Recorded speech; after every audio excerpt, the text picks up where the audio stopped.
Olá, eu sou William Ribeiro, professor de Tecnologia Educacional, e estou aqui para continuar a nossa série de vídeos que procura dar uma alternativa pedagógica para os pais e educadores também, para apresentar para os seus filhos, né? Que é o ensino de programação. Esses vídeos, como vocês já devem ter percebido, têm sempre duas partes.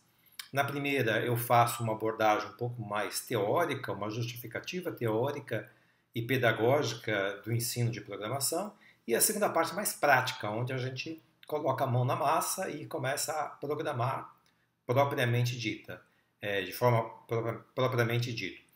No último vídeo, nós tratamos da questão do erro, né, no processo de programação. Como que o erro é percebido pela criança enquanto ela programa. E a gente viu que o erro é percebido de uma forma muito mais natural, como um passo para o acerto, e não como algo que estigmatiza a criança.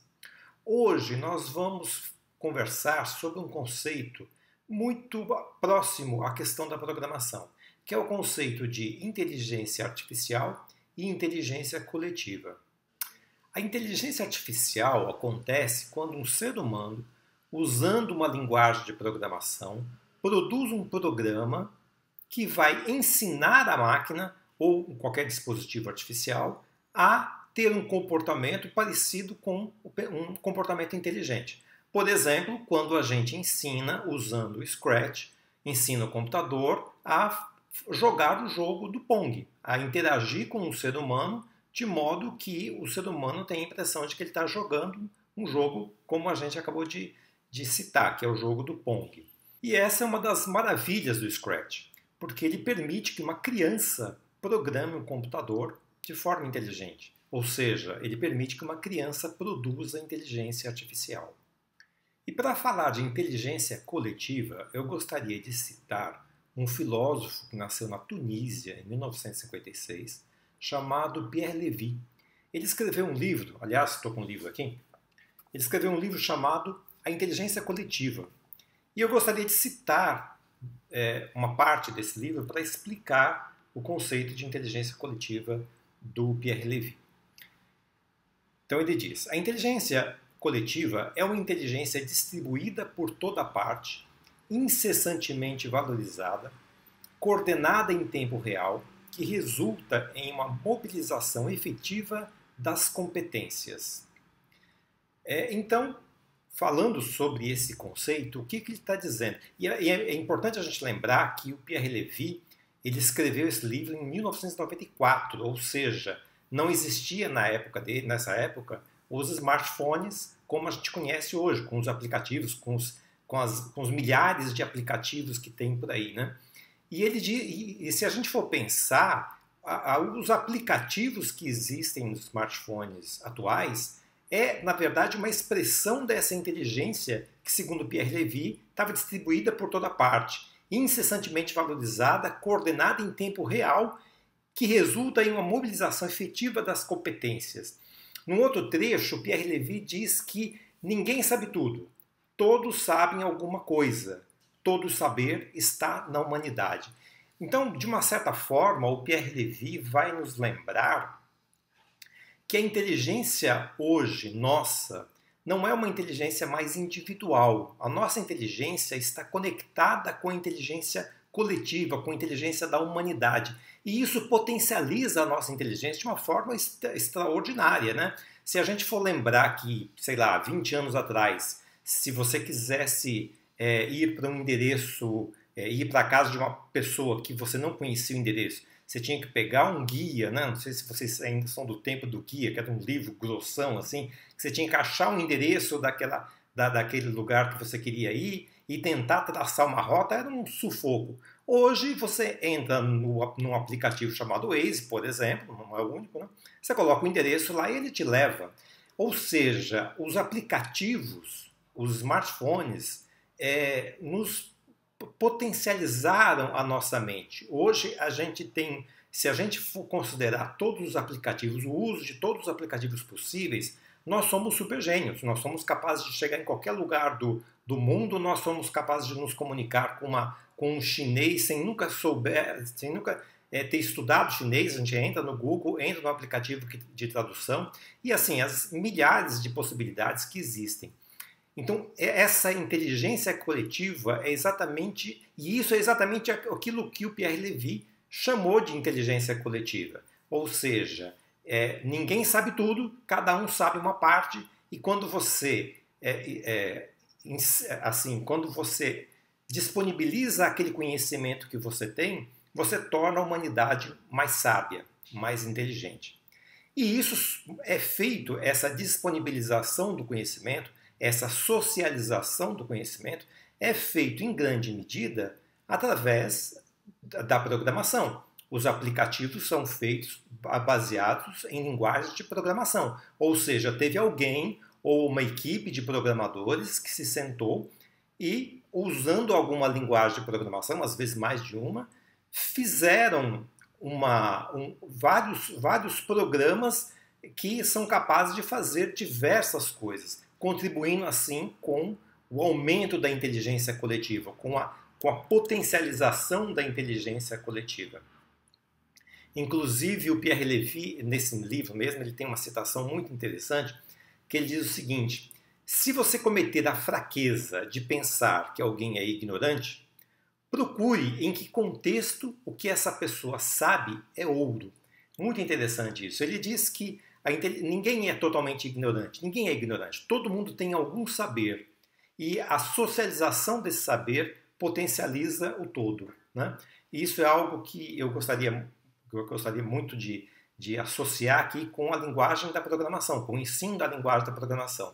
Então, se a gente pensar que no futuro haverá mais aplicativos e que nossas crianças de hoje serão adultos que conviverão provavelmente com mais aplicativos ainda, saber uma linguagem de programação pode ser, em alguma circunstância, a diferença entre ser uma pessoa ativa dentro desse mundo de inteligência coletiva ou ser uma pessoa passiva, na medida em que ela tem pouca capacidade de transmitir, de socializar o seu conhecimento.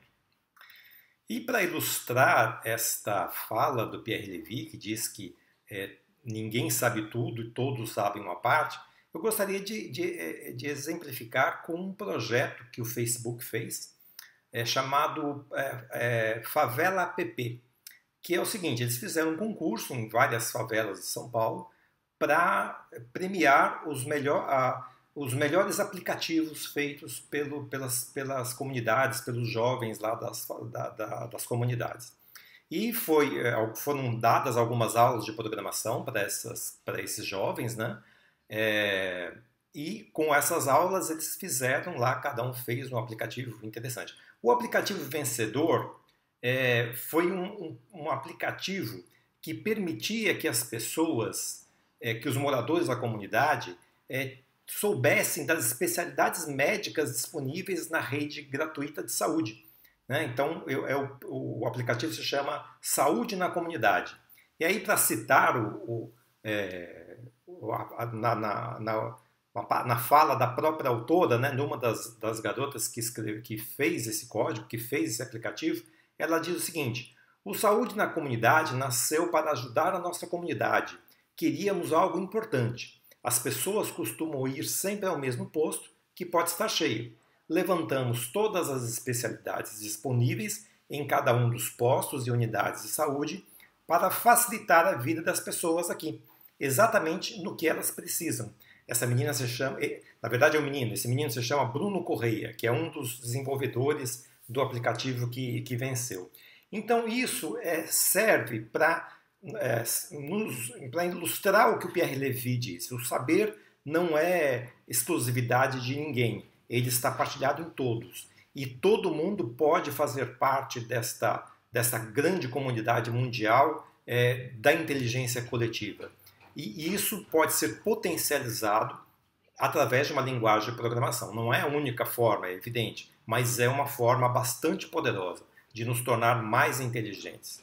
E é isso que eu proponho que a gente ensine para as nossas crianças. Uma linguagem de programação para potencializar as nossas crianças nessa capacidade de socializar a sua inteligência e o seu conhecimento. Então, como eu tinha prometido no último vídeo, nós vamos hoje tentar resolver esse problema que sempre que a gente vai jogar, nós precisamos ajeitar as coisas. Ou seja, eu vou jogar de novo, se eu apertar a bandeirinha aqui, a bolinha vai começar aqui embaixo, né? Então, antes de começar, eu tenho que colocar a bolinha lá em cima. Antes de começar, eu tenho que colocar aqui a nossa raquete no meio. Então, para resolver isso, eu vou ensinar alguma coisa bastante interessante que vai ser útil também para outros projetos.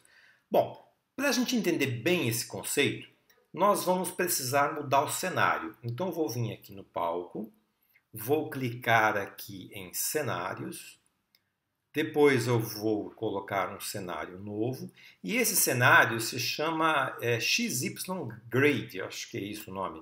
Vamos lá, XY Grid aqui.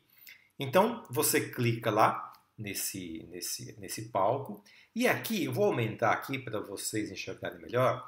Aqui é o seguinte, ele está dividindo o nosso palco em dois grandes eixos, que é o eixo de X e o eixo de Y. Isso daqui, na verdade, é chamado de plano cartesiano em matemática, né?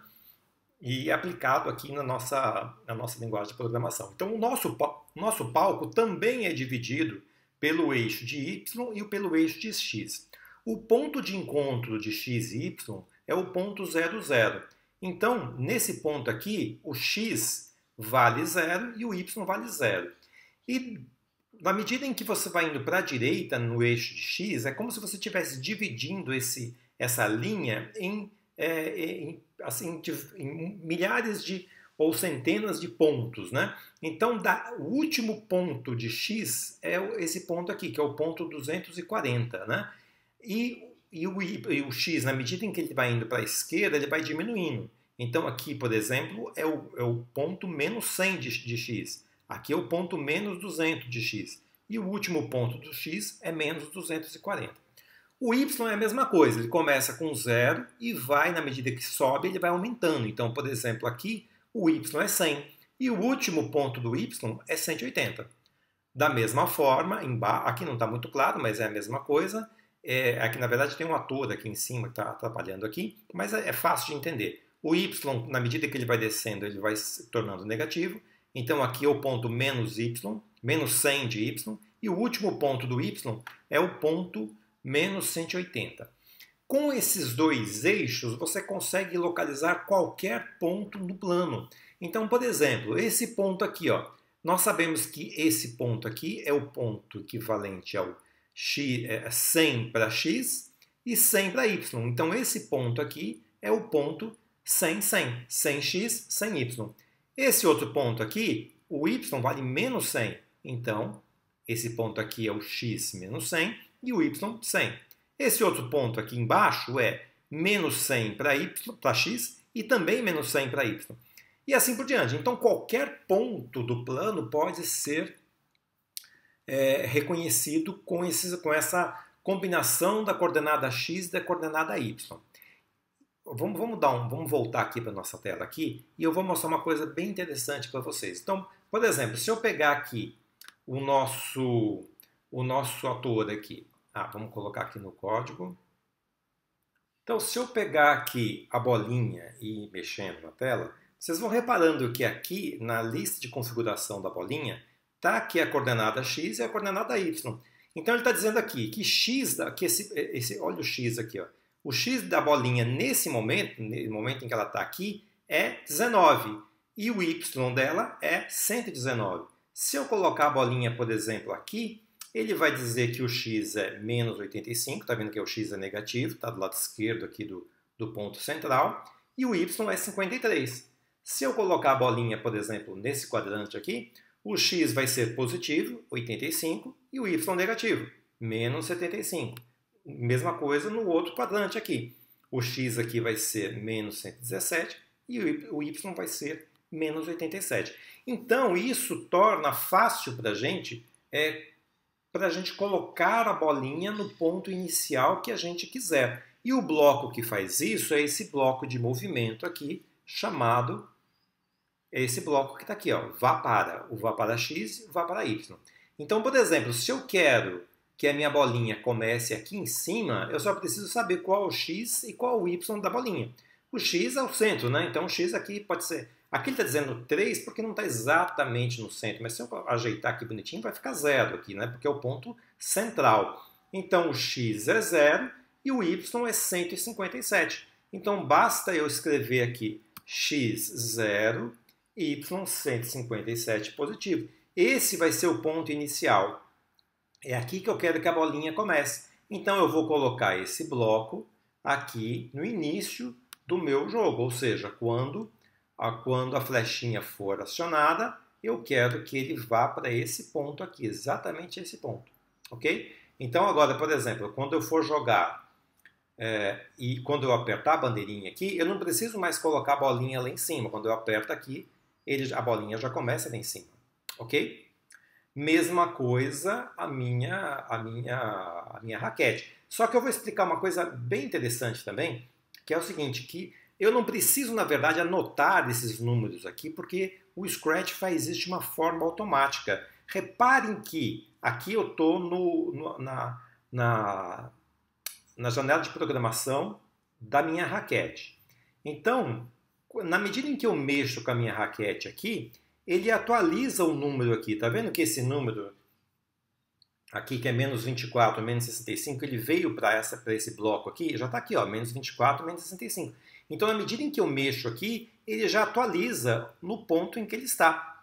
Então, eu não preciso nem saber que número é esse. Basta eu colocar aqui a minha raquete no início e falar para ele que quando iniciar o jogo, eu quero que a raquete esteja exatamente nesse ponto, que no caso é esse ponto aqui. Eu não preciso nem colocar os números, os números já estão colocados lá automaticamente na medida em que eu mexo com o meu ator. Só que aqui falta o bloco de quando que isso deve acontecer, quando que a raquete tem que ir para esse ponto 15 menos 151. É quando eu apertar a bandeirinha. Então falta eu colocar aqui no evento quando a bandeirinha for clicada. Então quando eu apertar aqui, agora a raquete sempre vai para o ponto inicial quando eu começo o jogo. Então eu vou apertar a bandeirinha aqui e a raquete vai estar sempre no começo. Um detalhezinho para não ficar... depois que eu aperto a bandeirinha, ao invés de já começar andando, eu vou dar vou esperar um pouquinho para o jogador perceber que a bolinha está lá em cima, para só então começar o jogo. E o bloco que dá esse tempo está dentro de controle.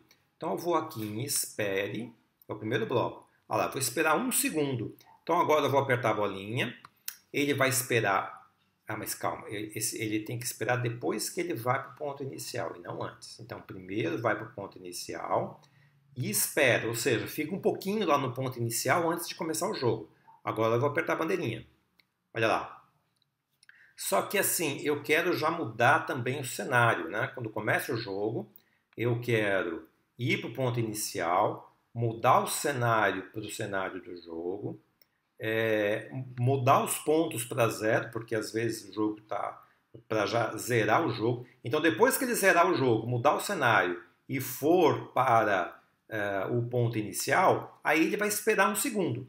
Depois que ele esperou 1 segundo, aí que ele começa o jogo. Então eu vou apertar a bandeirinha, beleza, ele foi para lá, esperou um pouquinho e agora ficou mais jogável, né? Ficou mais amigável o jogo, fica mais legal de jogar assim. Okay? Dá tempo da pessoa se preparar para jogar, não fica aquela correria. Legal? Bom, então esse é o Pong. Acho que está bem interessante, já está bem sofisticado aqui o nosso jogo. Claro que dá para fazer muitas alterações, dá para fazer muitas coisas legais. Uma alternativa, por exemplo, é você tentar fazer um jogo do Pong com 2 jogadores, um controlando uma raquete com as setinhas e outro controlando uma outra raquete com os botões, as teclas A e D, por exemplo, do teclado, para 2 pessoas jogarem ao mesmo tempo. Isso aí também dá para fazer. Eu não vou entrar nesse pormenor, mas quem quiser, fica bem legal o jogo, quem tiver disponibilidade de fazer isso, é bem interessante. Agora nós vamos trabalhar exatamente para ficar mais claro aquilo que eu expliquei hoje, que é o conceito do plano cartesiano, que é as coordenadas x, y. eu vou propor que vocês comecem a pensar agora sobre um outro jogo, que é o jogo que eu chamo de tiro ao alvo. Então, vamos começar um jogo novo aqui. Então, eu vou vir aqui no meu Scratch, Então, na verdade, eu vou colocar o jogo do tiro ao alvo pronto, que eu já tinha feito, só para mostrar para vocês, e aí a gente começa a partir do próximo vídeo, a partir do zero. Então, como que é esse jogo? Esse jogo é bastante ilustrativo, bastante instrutivo. Através dele vai dar para a gente aprender alguns novos blocos, alguns conceitos bem importantes, bem interessantes, e a gente vai principalmente trabalhar com o conceito de coordenada de XY, de plano cartesiano. Então vamos colocar ele, maximizar o jogo aqui, e vamos apertar aqui a bandeirinha para ver como é que funciona o jogo. Vamos lá. Nesse jogo eu preciso chegar na bolinha para arremessá-la, só que eu estarei de olhos fechados, então você deverá me ajudar. Para isso basta escrever as coordenadas x e y da bolinha. Preparado? Então vamos lá.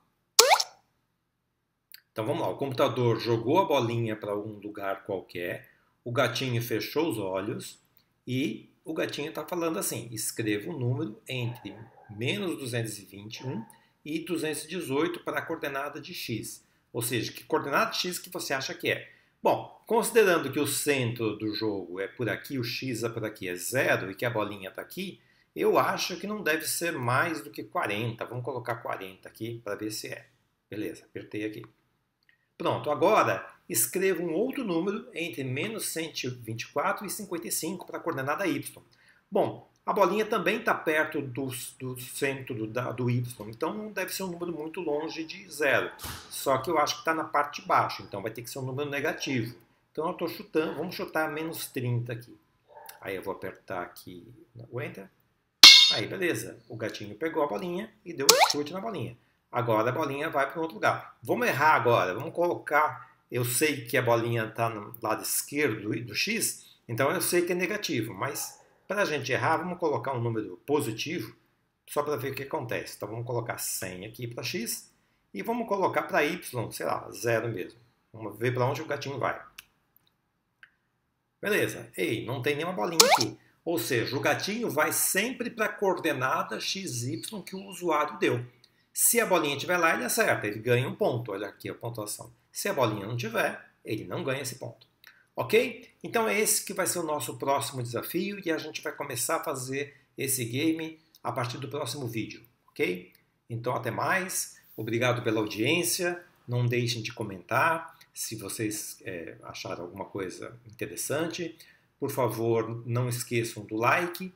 E também não deixem de se inscrever, é importante que vocês se inscrevam, para que vocês possam receber os próximos vídeos, e para mim também é muito importante esse ato seu, tá bom? Obrigado então, até o próximo vídeo.